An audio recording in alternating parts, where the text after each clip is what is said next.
Hi friends, I'm Caro. Welcome to my YouTube channel. Today I'm sharing 10 classic novels to read or reread this year. Some of these are timely, some of them it just feels like it's my time to reread them. I'm going to try to move pretty quickly through these. The light is fading fast in here, and I have my dog, my little dog, Clark, squeezed in next to me in the chair, and I'm not sure how long he's going to stay here. So let's get started. First off, we've got Wuthering Heights. Now, I feel like me and just about everyone else are reading this book right now. um, it has an adaptation that's coming out. I think it's slotted to come out on Valentine's Day, which is just an interesting choice to me.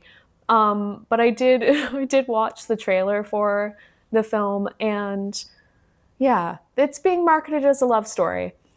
I'm not sure that the director or writer on that movie read the same book as I did, but um, it is about the Earnshaw family and a man named Heathcliff who joins the family as a young boy. The father of this family finds Heathcliff on the streets of Liverpool and brings him home and welcomes him into their home. Him and the daughter of the house form this bond as children, and it basically wreaks havoc on their life, both of their lives. Yes, this is a ghost story, a revenge story, a story of obsession, maybe love. I don't know. I don't think so, but that's up for interpretation. And it has almost zero likable characters. Now, what what I do love about this book is the setting. I fell in love with the Yorkshire moors when I read this book as a young girl. And before I read it, I watched the film adaptation with Laurence Olivier in the role of Heathcliff. So I I do have mixed feelings about some of these contemporary adaptations that come out. Um, and I think, yeah, I mean, there's two trains of thought, right? It brings some people to books that they wouldn't normally read. However, I feel like it makes it sound as though, we have to create these adaptations because otherwise no one would ever suffer through the book. Yeah, this is a book by Emily Bronte. She is one of the Bronte sisters, and it was my first one of their books that I read. So even though it's complicated uh, and there really aren't any likable characters in this book, I still have it has a soft spot in my heart. And while I've never thought of it as a love story, I did I did appreciate the passion and the fire, um, and there's lots of wintry scenes, which I just love. I'm a sucker for a wintry scene, and it opens with a snowstorm. So this is a great one to pick up this month, regardless of whether or not you plan on watching the film adaptation. The next book that I have here is Charlotte Bronte's Villette. So this is sister to Emily, which probably everyone who's watching this already knows. This book is Charlotte's last novel. It was published in 1953. And this book is quite autobiographical. And it's the story of Lucy Snow, who travels away from home to teach at a girls' school. She falls in love with someone who does not return her love. I read this as a teenager again and again. I kept rereading this. I don't hear a lot of people talking about this one, and I think it's one that you can definitely come to from any age, but I found it was particularly it hit particularly well when I was a teen. I have not read it since I've been an adult, so I'm interested to read this one again. The next book is Sense and Sensibility by Jane Austen. This one has a movie adaptation coming out in September, I believe. And the 1995 film adaptation with Emma Thompson and Kate Winslet, among others, is what brought me to this book. So I'm always excited to see another adaptation. I don't know whether or not I'm going to watch all of the book to film adaptations that are coming out this year. But I like that they're there. Let's put it like that. This book is about Eleanor and Marianne Dashwood and their relationships with each other as well as with the men in their lives.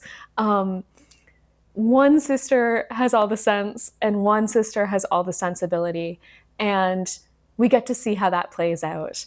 Now, I think the relationships between sisters in this book and in the next book that I'm going to talk about are more complex than the relationships between men and women.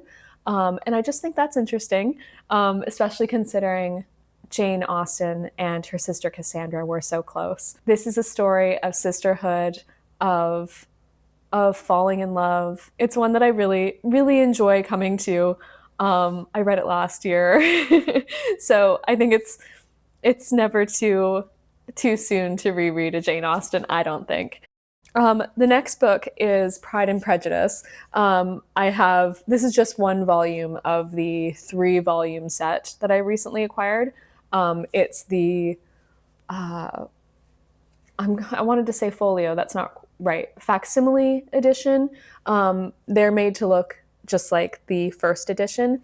These were recently published by British Library Publishing in celebration of Jane Austen's 250th birthday.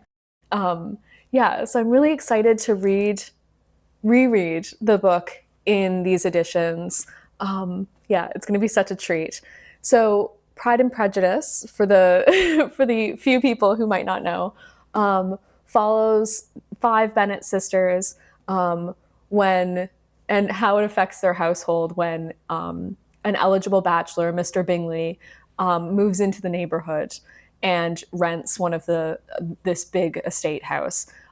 He brings along his proud friend, Mr. Darcy, and the focus in this book, while we do see the lives of the other sisters, the focus is Elizabeth Bennet and her run-ins with Mr. Darcy, and how her approach to him and his approach to her, coming from 2 different backgrounds, how that plays out and how it affects the other characters in this book.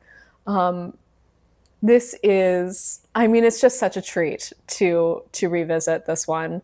There is also a wonderful adaptation. My favorite is the 1995 BBC adaptation, the miniseries. For me, that feels like the right adaptation. And I think so often when books have been turned into films or miniseries, it's the first one that tends to feel like the right one. If you've watched the film first before the movie, which again, this was the case with me. I saw the adaptation first. I'm very excited to return to this. The next one is Frankenstein by Mary Shelley. This one was originally published in 1818, and a film adaptation called The Bride of Frankenstein was made in, I think it's 1935. And I think it's in March that a film called The Bride is coming out. And that is based on that original film. And the film was inspired by Frankenstein. So in this book, Dr. Frankenstein brings to life a being But what he creates is something that he cannot control. He thought that bringing life to something would basically mean that he would be able to rule it. But this being has thoughts and feelings and of his own. And this is a gothic story that is surprisingly heart-wrenching. It's been a really long time since I've read this one, but I do remember that there are some really like stark snowy scenes. I'm not sure if I've like magnified those in my mind. Like I'm not sure how long that section is, but I'm really excited to return to this. It is another one that I read as a teen and then again in my early 20s while I was in university. So yeah, I'm excited to return to it. I think a gothic novel is just right for snowy weather, for cold weather reading. Yeah, so I'm excited to get to that. And then the next one is David Copperfield by Charles Dickens. This one was published in 1850 and was serialized from, I think it's 1849 to 1850. This is a Bildungsroman of the narrator, David Copperfield. It's just a bleak representation of Victorian England. I read this when I was in my late teens, early 20s, I want to say. Now, back then, I had a job where I had a lot of driving, so I used to take the tapes out from the library of Dickens novels and listen to them while I drove. So I'm not actually sure if this is a book that I have read in physical form or just listened to, which is, listening to audiobooks I think is a legitimate form of reading. For most people, I have mixed feelings about it for myself because listening to something for a long period of time, I tend to zone out. Yes, so I'm not sure how well I'm going to remember this book. Right now, I can't remember much. But yes, I am so excited to return to this. It is quite the whopper. There are a few Charles Dickens books that I haven't read yet. For some reason, I'm always a little hesitant to pick up one I haven't read. And it's probably because it is quite the investment in time, right? Because these are quite chunky. But yes, so I thought reading one that I know that I've read in some form might be a good way to encourage myself to pick up one of the few that I have left. The next one is Ulysses by James Joyce. This was originally published in 1922, and it was partially serialized from 1918 to 1920. This is set all in one day. It's 16th of June, 1904, and all in one day, if you can believe it. And it's set in Dublin. It follows the lives of three characters on this one particular day. Young Stephen Dedalus, Leopold Bloom, and his wife, Molly Bloom. There are 18 episodes. They call them episodes. They're essentially chapters that roughly correspond to Homer's Odyssey. And this is a book, this is probably my most reread classic, probably my most reread book. I read this before I went to university numerous times. I'd already read it, I think 7 times before I started school. And then while I was in university, I took 2 courses on it. It's a book that I just love, and as unlikely as that seems, I think that this book definitely you love it more the more you reread it, I think, because there's so much to get out of it. Joyce is an author that is complex and can feel daunting.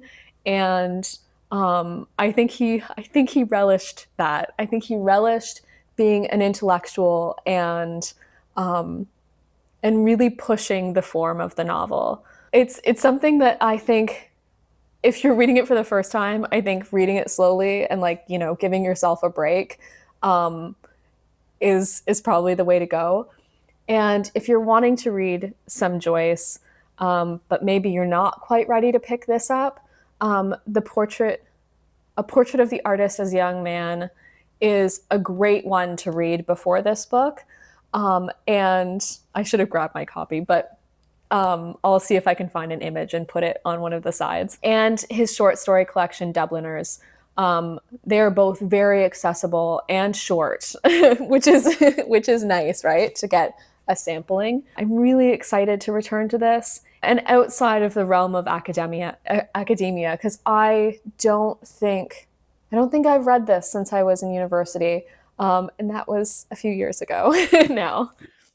And I'm just going to get the final stack. The next book is The Moonstone by Wilkie Collins. I must apologize. I don't have a dust wrapper for this one. It is was originally published in 1868, and it was serialized in Charles Dickens' periodical All the Year Round. I think it was serialized in the same year, but I could be wrong.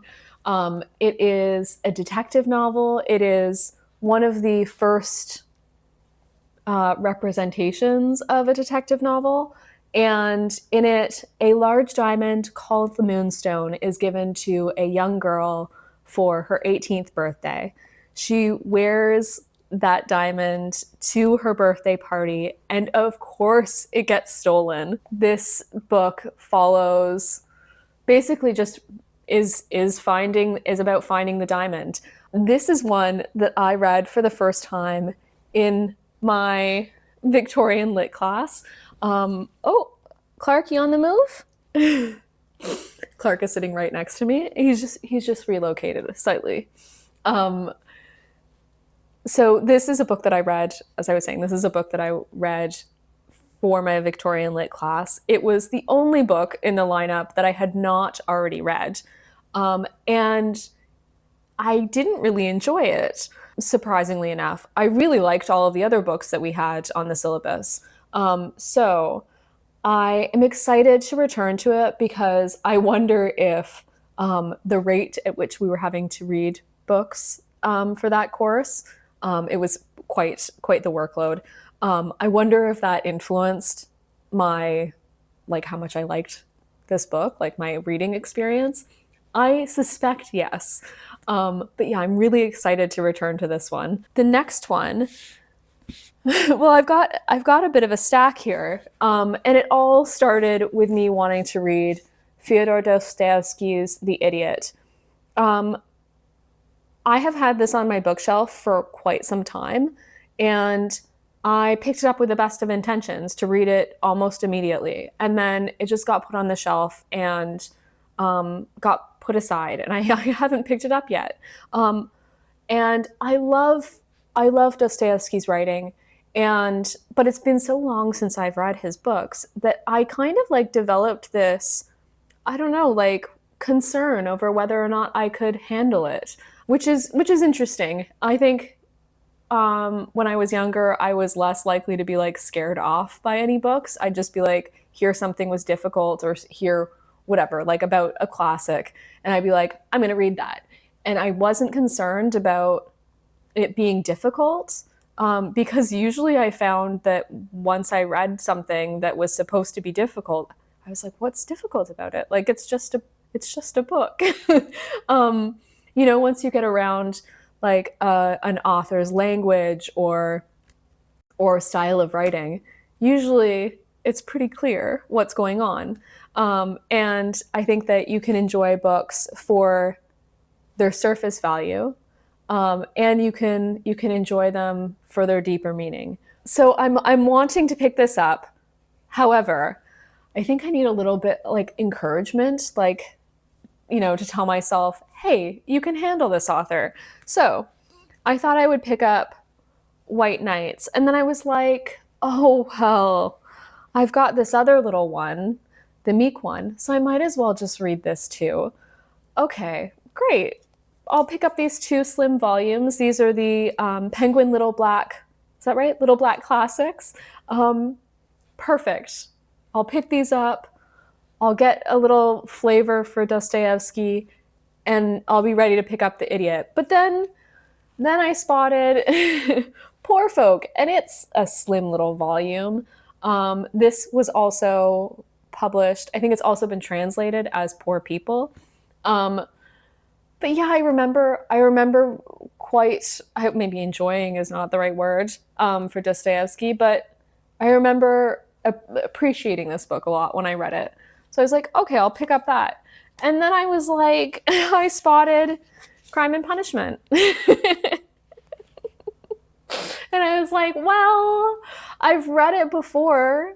Maybe I should just, whip through that before I read The Idiot. So my recommendation, because I'm recommending books that I have read before. So my recommendation is Crime and Punishment.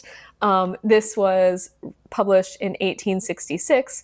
It was serialized in 12 installments. And in it, Raskolnikov, a poor former law student in St. Petersburg, Russia, he plans to kill this pawnbroker, this old woman.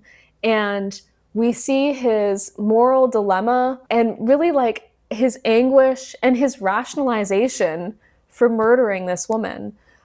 He is at his wit's end. He's desperate. And this honestly is such a page turner. This one and the Brothers Karamazov are both such page turners. I don't have a copy of that here to show you. So I won't be rereading it. I'm really excited to revisit this. And I'm hoping that this Dostoyevsky rabbit hole that I'm about to go down helps me to read The Idiot and also pick up more Russian writers. Yeah, I'm very excited about this one. I've got my last 2 recommendations here. Last one recommendation, but again, it's a 2-parter. So this one is Jude the Obscure by Thomas Hardy. This was originally published in 1895, and it was serialized the year before. This follows the story of Jude, who is from a working class background but aspires to attend Oxford. He yearns for higher education, and his story is just heartbreaking, touching. Yeah, I really, really loved this book when I was younger. I read it before I went to university. I really, really wanted to go to university. I aspired to it. I was a mature student, and I found this book really touching. Like, it touched me in a personal way.